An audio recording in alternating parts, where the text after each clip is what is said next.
Hello ಗೆಳೆಯರ, welcome back to my new video. Okay, ಕೊನೆಗೂ K A ಕಡೆಯಿಂದ ಒಂದು ಬಿಗ್ ಅಪ್ಡೇಟ್ ಏನಪ್ಪ ಅಂತಂದರೆ, ಯು ಜಿ ನೀಟ್ ಆನ್ಲೈನ್ ಅರ್ಜಿಯನ್ನು ನೋಂದಾಯಿಸಲು ನೀಟ್ ಲಿಂಕನ್ನು ಬಿಟ್ಟಿದ್ದಾರೆ. 5/8/2024 ಅಂತ ಕಾಣಿಸಿದೆ. ಇಲ್ಲಿ ನೋಡ್ರಿ, ಈ ರೀತಿ ಓಪನ್ ಮಾಡಿದ ತಕ್ಷಣ ನಿಮಗೆ ಈ ರೀತಿ ಪೇಜ್ ಓಪನ್ ಆಗುತ್ತೆ. ಜಸ್ಟ್ ನೀವು ರಿಜಿಸ್ಟ್ರೇಷನ್ ನಂಬರ್ ಹಾಕ್ರಿ, ಪಾಸ್ವರ್ಡ್ ಹಾಕ್ರಿ ಆ್ಯಂಡ್ ಕ್ಯಾಪ್ಚಾ ಅಂತ ಕೇಳಿದ ತಕ್ಷಣ ಕ್ಯಾಪ್ಚಾ ಕನ್ಫ್ಯೂಸ್ ಹಾಕೋಬೇಡ್ರಿ. ಇಲ್ಲಿ ಏನು ಕಾಣಿಸ್ತಿದೆ ನೋಡ್ರಿ, ಇದನ್ನೇ ಕ್ಯಾಪ್ಚನ್ ಹಾಕಿಬಿಟ್ಟು ಲಾಗಿನ್ ಕೋಡ್ ಹಾಕಿ ಮುಂದೆ ನಿಮಗೆ ರೂಲ್ ನಂಬರ್ ಎಂಟ್ರಿ ಮಾಡೋಕೆ ಹೇಳ್ತದೆ. ಸಿಂಪಲ್ ಆಗಿಬಿಟ್ಟು ನಿಮ್ಗೆ ಯಾರೆಲ್ಲ ನೀಟ್ ಎಕ್ಸಾಮ್ ಬರೆದಿದ್ರು ಅವರೆಲ್ಲನೂ ಕೂಡ ಮಾಡ್ಬೋದು. ಇನ್ ಕೇಸ್ ಕೆಲವೊಬ್ರು ಕೇಳ್ತಿದ್ರಿ, KCET ಸ್ಟೂಡೆಂಟ್ಸ್ ಕೇಳ್ತಿದ್ರಿ, ನಾನು KCET ಒಂದೇ ಪಾರ್ಟಿಸಿಪೇಟ್ ಮಾಡ್ತೀನಿ, ನನಗೆ ನೀಟ್ ಬೇಡ, ನಾವೇನು ಮಾಡ್ಬೇಕಂತಂದು ನೀವು ಏನು ಕೂಡ ಮಾಡೋ ಅವಶ್ಯಕತೆ ಇರಲ್ಲ.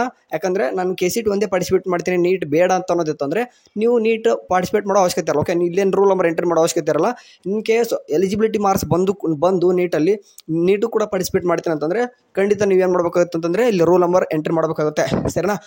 ದೊಡ್ಡ ಅಪ್ಡೇಟ್, ಯಾರೆಲ್ಲ ಗೊತ್ತಿಲ್ಲ ಈ ಬೇಗನೆ ಆದಷ್ಟು ನಿಮ್ಮ ಫ್ರೆಂಡ್ಸಿಗೆ ಕೂಡ ತಿಳಿಸಿ. ಯಾಕಂದರೆ ವಿದೌಟ್ ನೀವೇನಾದರೂ ರೂಲ್ ನಂಬರ್ ಎಂಟ್ರಿ ಮಾಡೋದು ಹೋಯ್ತಂದರೆ ನೀವು ಮುಂದೆ ಆಪ್ಷನ್ ಎಂಟ್ರಿ ಬರಲ್ಲ. ಏನಪ್ಪ ಅಂದರೆ ರೂಲ್ ನಂಬರ್ ಎಂಟ್ರಿ ಮಾಡಿದ ತಕ್ಷಣ ಒಂದು ಪ್ರಿಂಟ್ಔಟ್ ಬರ್ತದೆ, ಪ್ರಿಂಟ್ಔಟ್ ತೊಗೊಂಡು ಇಟ್ಕೊಂಡ್ರಿ ಮುಂದೆ ಬೇಕಾಗುತ್ತದೆ. ಓಕೆ, ಸರಿ, ಬಾಯ್.